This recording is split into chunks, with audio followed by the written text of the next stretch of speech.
When last we left the Wanders of Cinnithel, they had just gone to the sanctuary trying to relieve the assault that was happening there. Apparently the defenders had been cut down and it was now in danger.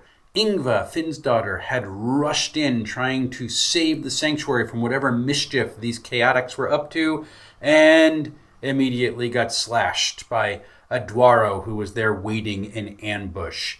And that's where we had to leave because somebody had an internet outage. And, well, that wasn't quite fun. So let's pick it up now, shall we? Let's roll it.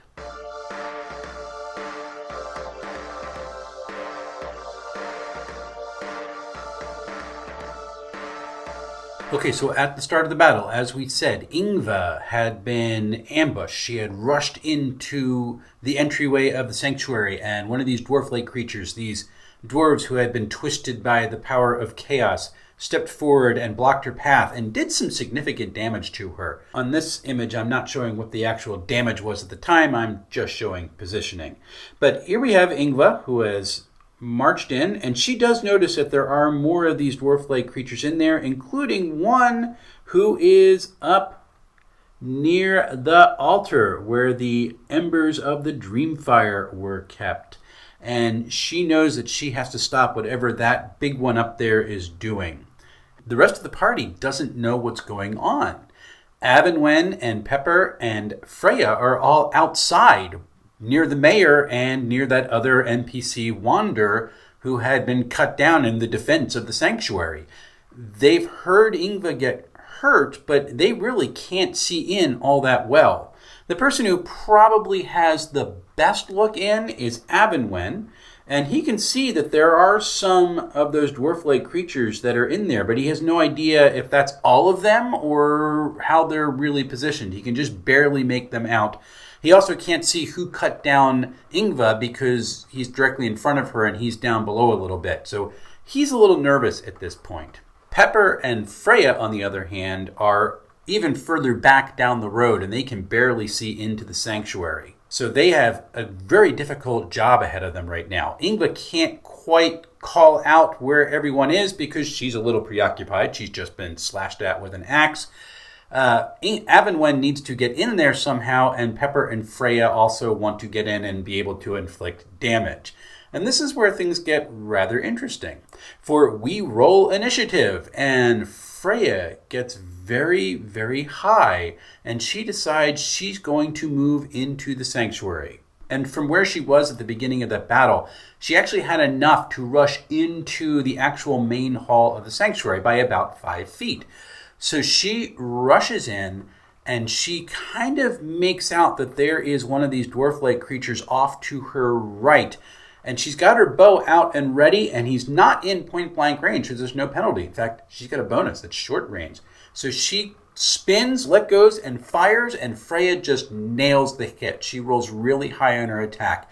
And so the way that we described it is that Freya actually sprinted into the room, but as she got to the main hall of the sanctuary, she actually went into a slide on the marble floor and actually spun and saw and fired, trying to duck over any attacks that might have gotten to her, and actually downed that one Dwaro who was there before he could even move. Really awesome maneuver. It was kind of cool. She rolled so high in her attack, we wanted to give her that epic moment.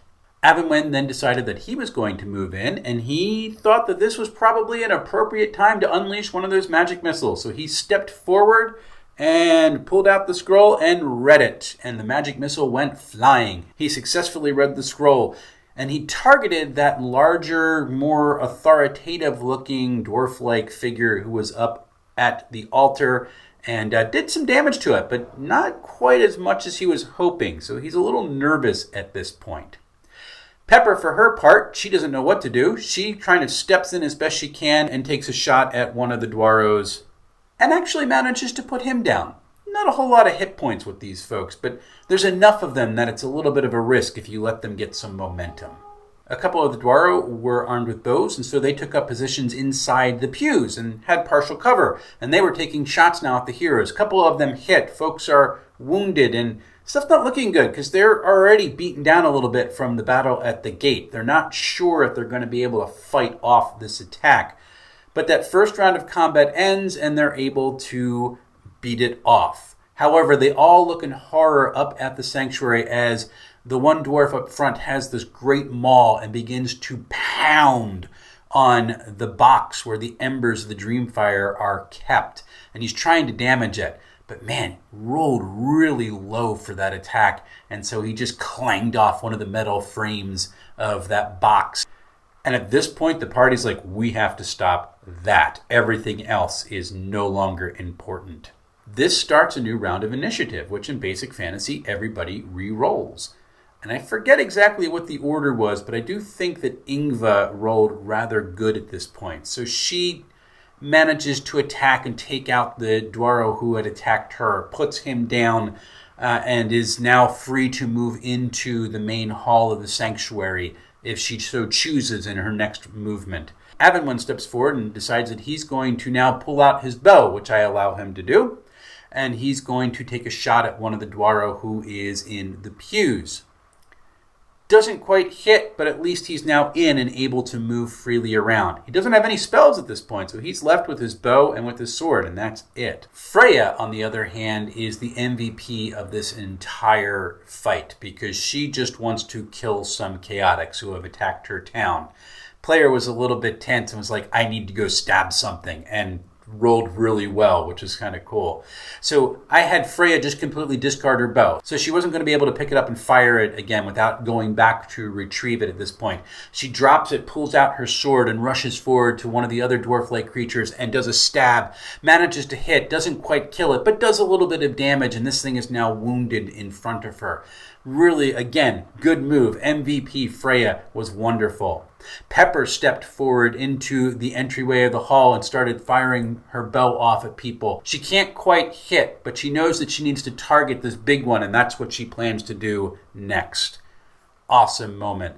There's a movement. The Dwaro, in response, do a couple of attacks. A couple people get some hit points taken away from them. And again, the one up front decides to take another swing at this box, and this time strikes it and manages to do some damage to it.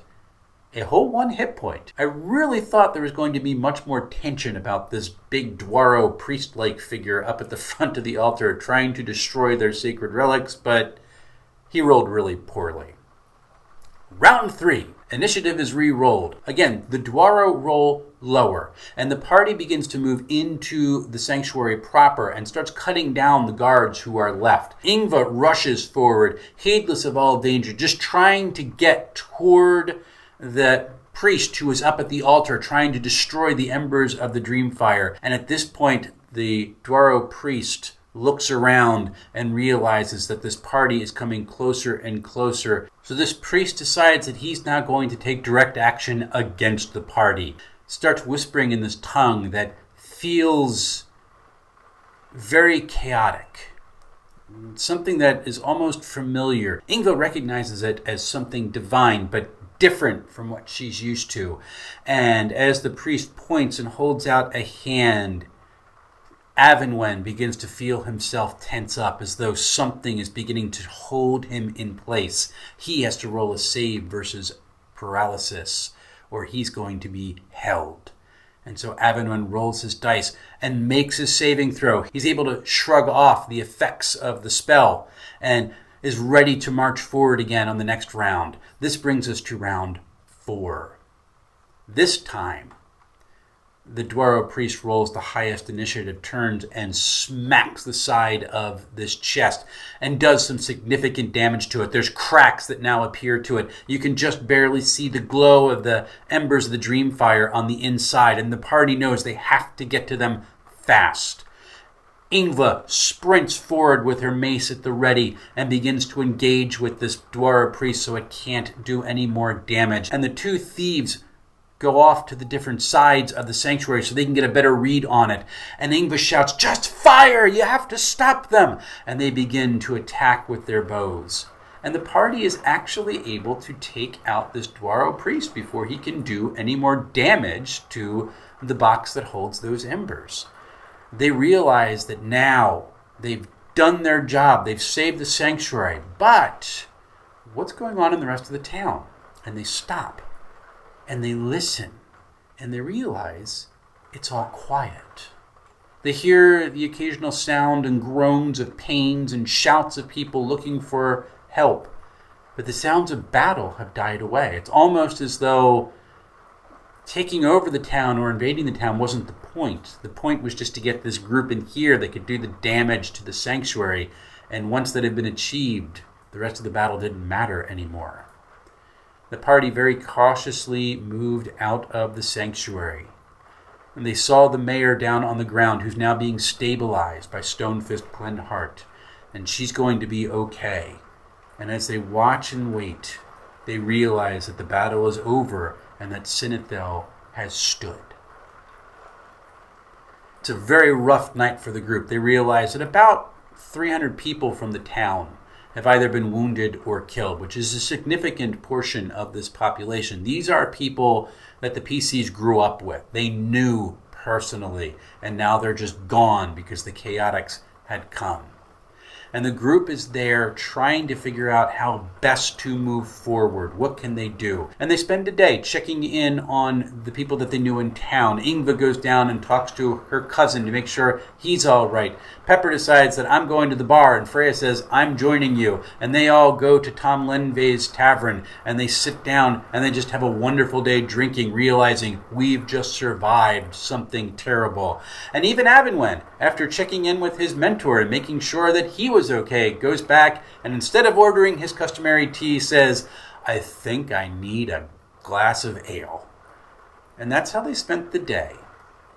Until later in the afternoon, a boat arrives, and the people of Cinnithel are hopeful. They think that, wow, maybe reinforcements have come. Maybe someone is here to help us. But on that ship is a messenger who comes from the Restoration, who bears terrible news. 4 days earlier, the Dreamfire had been extinguished. The very thing that provided the power to help restore the lands of the Blight was no more, and its protection was waning.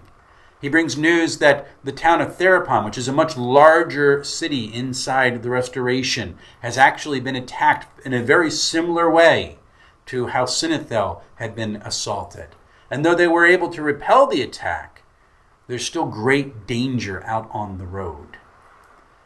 And so there's a call now that comes from the monastery that is the heart of the Restoration to retrieve the elements that are needed to reignite the Dreamfire and restore hope to the land. And of course, the party, being important, this is DMing 101, decides we're going to answer that call. And that is where we're going to end the story for today. I'll be back to talk a little bit about how the party moves forward from this point next week. Until then, happy playing, everyone.